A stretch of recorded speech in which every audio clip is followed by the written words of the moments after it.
हरिओम। 62 श्लोक नंबर, अध्याय दूसरा। ध्यायतो विषयान् पुंसः संगस्तेषुपजायते, संगासञ्जायते काम, कामात् क्रोधोऽभिजायते। विषयों का चिंतन करने वाले पुरुष की उन विषयों में आसक्ति हो जाती है। आसक्ति से उन विषयों की कामना उत्पन्न होती है और कामना में विघ्न पड़ने से क्रोध उत्पन्न होता है। यहाँ भगवान एक स्थित प्रज्ञ के लक्षण बतलाते बतलाते सूक्ष्म से सूक्ष्म बातें करते हैं कि कहाँ कहाँ हमारा पतन होता जाता है। अगर मन इंद्रिय वश में न होने और भगवत परायण न होने से व्यक्ति का, साधक का किस तरह से पतन हो जाता है, उसे जरा समझें। पतन भी क्रम क्रम से होता है। बिल्कुल ध्यान दे के समझेंगे। हमारी सुख की खोज क्या है? अनंत है, शाश्वत है, लेकिन कुछ बाहरी सुख की खोज में भटकते रहते हैं। कुछ क्या, सभी सांसारिक जीव सभी बाहरी सुख की खोज में भटकते हैं। कुछ आंतरिक सुख की, जो शाश्वत के सुख की खोज में भटकते हैं। तो भगवान कहते हैं, जिस मनुष्यों की भोगों में सुख बुद्धि है, जिसका मन वश में नहीं है और जो परमात्मा का चिंतन भी नहीं करता है, चूँकि परमात्मा का, अनंत का, शाश्वत की अनुभूति उसे प्राप्त ही नहीं है, इसीलिए उसके मन में एक असंतोष की भावना रहती है। सांसारिक सुख जितना भी आप प्राप्त करिए, उसमें असंतोष बना ही रहता है। किसी न किसी क्षेत्र में भी देखिए, पढ़ाई हो, कैरियर हो, या फिर लौकिक भौतिक सुख की लालसा हो, कुछ भी, लेकिन यह सब शाश्वत और अनंत सुख न होने के कारण असंतुष्ट रहते हैं अपने जीवन से। इसके कारण मन बुद्धि जो भी सोचता है, वह केवल सांसारिक पदार्थ के विचार ही करता रहता है। हम जो भी सोचते हैं सांसारिक ही पदार्थों के बारे में सोचते रहते हैं ना, कपड़ा, मकान, या ये वो कुछ गाड़ी, बस यही सब।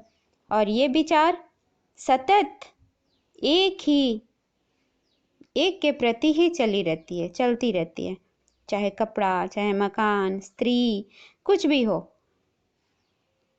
एक ही चीज़ के ऊपर हम सोचते हैं, विचार करते हैं, तो वो कामना बन जाती है। और अब ये कामना ना पूरी हो तो, या कोई बाधा पहुंचा रहा हो तो उसके प्रति क्रोध उत्पन्न होगा। जो कामना पूरा करा दे, तब उसके प्रति लोभ उत्पन्न होगा।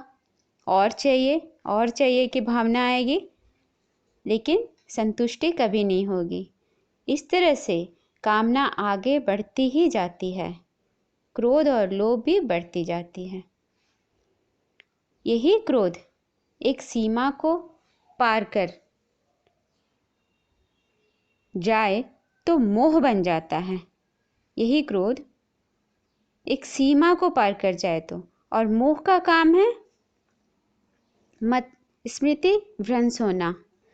मोह हमारे स्मृति का भ्रंश करवा देती है।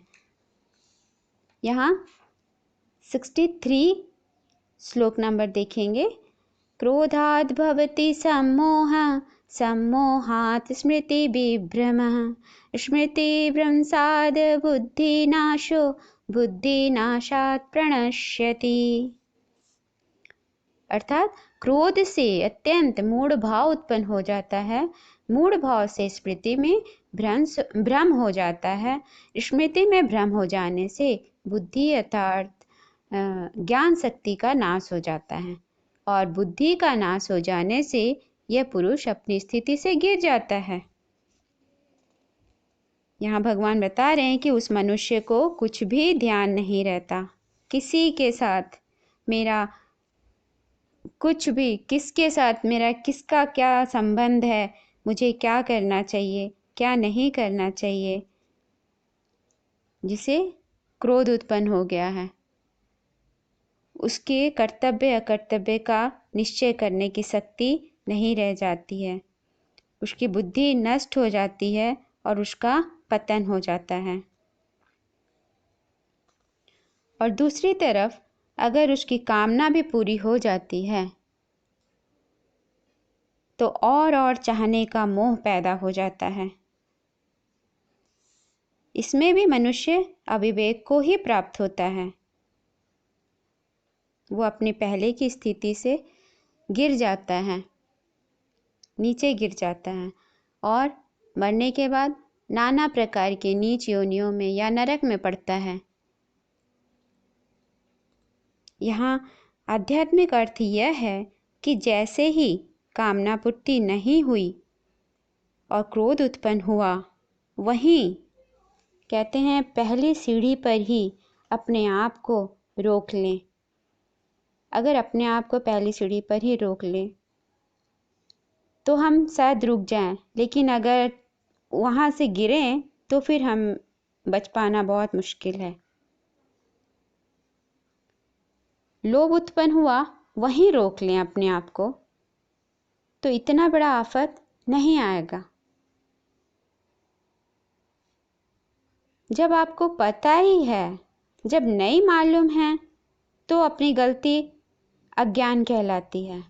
लेकिन इतने सत्संग, इतने ज्ञान, इतने शास्त्रों को पढ़ने के बाद भी, मालूम होकर भी अगर हम अपने ज्ञान को भूलते हैं, तब यह मोह कहलाता है।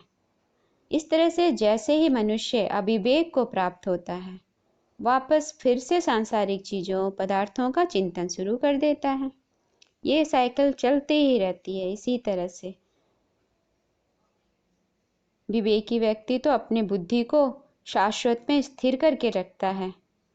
ये स्थित प्रज्ञ की यात्रा में कामना आसक्ति से गिरते समय जब सत विवेक का उपयोग करते हैं तो गिरने से बच जाते हैं।